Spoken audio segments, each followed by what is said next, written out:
এই মুহূৰ্তত এটা ভাল খবৰ লৈ আহিছোঁ নিবনুৱাৰ বাবে। ৰাজ্য চৰকাৰ চাকৰি কৰাৰ যদি আপোনাৰ মন আছে তেতিয়াহ'লে আপোনাৰ সন্মুখত আন এক নতুন সুযোগ আহিছে। ৰাজ্যৰ মুখ্যমন্ত্ৰীগৰাকীয়ে উল্লেখ কৰিছে তৃতীয় আৰু চতুৰ্থ বৰ্গৰ চাকৰিৰ কথা। কিদৰে কেতিয়াৰ পৰা অনুষ্ঠিত হ'ব তৃতীয় আৰু চতুৰ্থ বৰ্গৰ চাকৰি আমি লৈ আহিছোঁ নিবনুৱাৰ বাবে। এই মুহূৰ্তত এটা ভাল খবৰ, ৰাজ্য চৰকাৰ চাকৰি বিচাৰি থকাসকলৰ বাবে ভাল খবৰ। ৰাজ্য চৰকাৰ চাকৰি প্ৰত্যাশী প্ৰাৰ্থীৰ বাবে এই মুহূৰ্তত এটা ডাঙৰ খবৰ। সকলোকে লাগে এটা চৰকাৰী চাকৰি, কিন্তু এডিআৰইৰ তৃতীয় আৰু চতুৰ্থ বৰ্গৰ চাকৰিৰ বাবে ইতিমধ্যে পৰীক্ষাৰ দিন ঘোষণা কৰা হৈছে। এডিআৰইৰ তৃতীয় আৰু চতুৰ্থ বৰ্গৰ চাকৰিৰ বাবে আপুনিও যদি যোগ্য হয় তেতিয়াহ'লে আপুনিও এতিয়া সাজুসম নথিপত্ৰ লৈ তৃতীয় বৰ্গৰ পৰীক্ষা অনুষ্ঠিত হ'ব 15, 22, 29 ছেপ্টেম্বৰত আৰু এডিআৰইৰ চতুৰ্থ বৰ্গৰ পৰীক্ষা অনুষ্ঠিত হ'ব 20 আৰু 27 অক্টোবৰ। দুটাকৈ দিন ধাৰ্য কৰা হৈছে চতুৰ্থ বৰ্গৰ চাকৰিৰ বাবে। ইতিমধ্যে তৃতীয় বৰ্গত 7,500টা পদত চাকৰি নিযুক্তি দিয়া হ'ব আৰু একেধৰণে চতুৰ্থ বৰ্গত 4,500টা পদত নিযুক্তি দিয়া হ'ব। ইতিমধ্যে 12,000ৰো অধিক বিজ্ঞাপন যিহেতু মুকলি কৰা হৈছে। এপিএছচিৰ আৰ্হিত অনুষ্ঠিত হ'ব এডিআৰই পৰীক্ষা। এতিয়া পূৰ্বতে যিধৰণে এপিএছচিৰ বাবে সাক্ষাৎকাৰ বাবে সাজু হৈছিল ঠিক একেধৰণে এডিআৰই পৰীক্ষাটো সাক্ষাৎকাৰ একেধৰণে দিব লাগিব।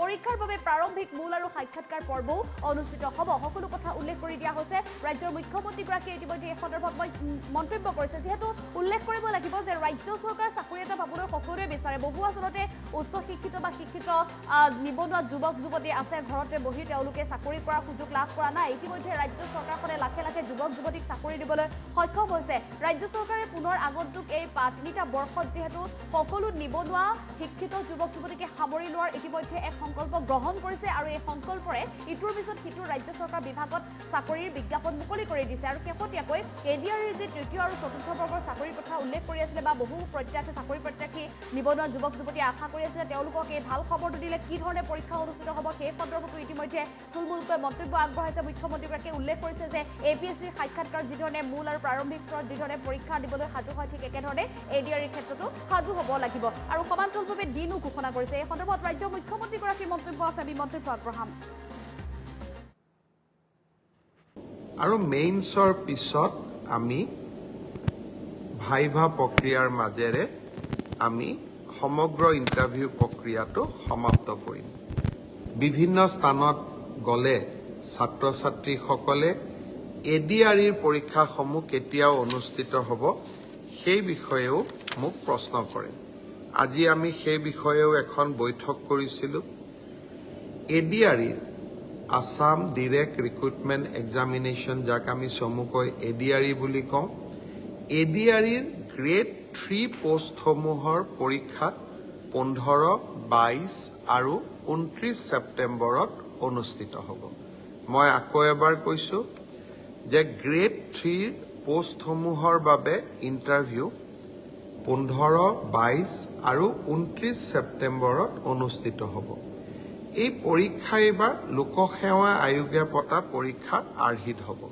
প্ৰথমতে প্ৰিলিমিনাৰী পৰীক্ষা হ'ব, তাৰ পিছত মেইনছ হ'ব আৰু মেইনছৰ পিছত আমি ভাইভা প্ৰক্ৰিয়াৰ মাজেৰে আমি সমগ্ৰ ইণ্টাৰভিউ প্ৰক্ৰিয়াটো সমাপ্ত কৰিম। প্ৰিলিমছ এক্সাম তৃতীয় শ্ৰেণীৰ পদসমূহৰ বাবে 15, 22 আৰু 29 ছেপ্টেম্বৰত অনুষ্ঠিত হ'ব। আজি আমি জুলাই মাহত আছোঁ। মই আশা কৰিম যে আমাৰ শিক্ষাৰ্থীসকলে, চাকৰি প্ৰাৰ্থীসকলে যাতে পঢ়া শুনা আৰম্ভ কৰে। ঠিক সেইধৰণে চতুৰ্থ শ্ৰেণীৰ বাবেও আমি একেটাই ব্যৱস্থা হাতত ল'ম। প্ৰথমতে প্ৰিলিমছ, তাৰপিছত মেইনছ আৰু তাৰপিছত ভাইভা ভচি। গ্ৰেড 4 বা চতুৰ্থ শ্ৰেণীৰ পদৰো প্ৰিলিমছ 20 আৰু 27 অক্টোবৰত অনুষ্ঠিত হ'ব। আমাৰ গ্ৰেড 3ত প্ৰায় 7,500 পোষ্ট আছে আৰু গ্ৰেড 4ত প্ৰায় 4,500 বা আৰু অলপ 100-200 বেছি, ইমানখিনি আমাৰ পোষ্ট খালী হৈ আছে। এটা স্বচ্ছ নিযুক্তি প্ৰক্ৰিয়াৰ মাজেৰে আমি এই পদখিনি পূৰণ কৰিম। বিভিন্ন স্থানত গ'লে ছাত্ৰ ছাত্ৰীসকলে এডিআৰইৰ পৰীক্ষাসমূহ কেতিয়া অনুষ্ঠিত হ'ব সেই বিষয়েও মোক প্ৰশ্ন কৰে। আজি আমি সেই বিষয়েও এখন বৈঠক কৰিছিলোঁ।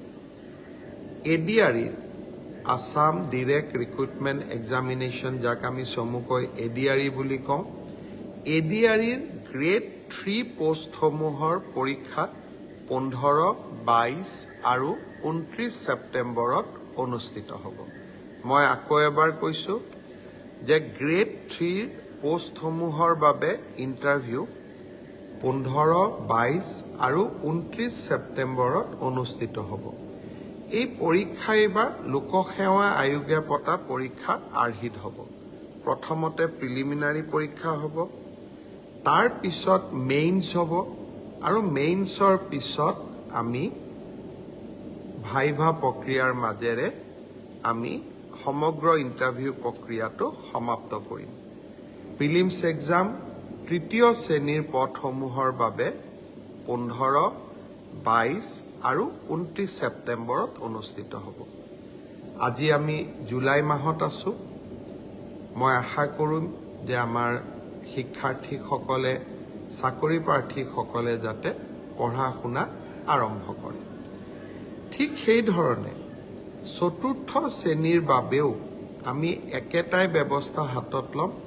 প্ৰথমতে প্ৰিলিমছ, তাৰপিছত মেইনছ আৰু তাৰপিছত ভাইভা ভচি। গ্ৰেড 4 বা চতুৰ্থ শ্ৰেণীৰ পদৰো প্ৰিলিমছ 20 আৰু 27 অক্টোবৰত অনুষ্ঠিত হ'ব। আমাৰ গ্ৰেড 3ত প্ৰায় 7,500 পোষ্ট আছে আৰু গ্ৰেড 4ত প্ৰায় 4,500 বা আৰু অলপ 100-200 বেছি, ইমানখিনি আমাৰ পোষ্ট খালী হৈ আছে। এটা স্বচ্ছ নিযুক্তি প্ৰক্ৰিয়াৰ মাজেৰে আমি এই পদখিনি পূৰণ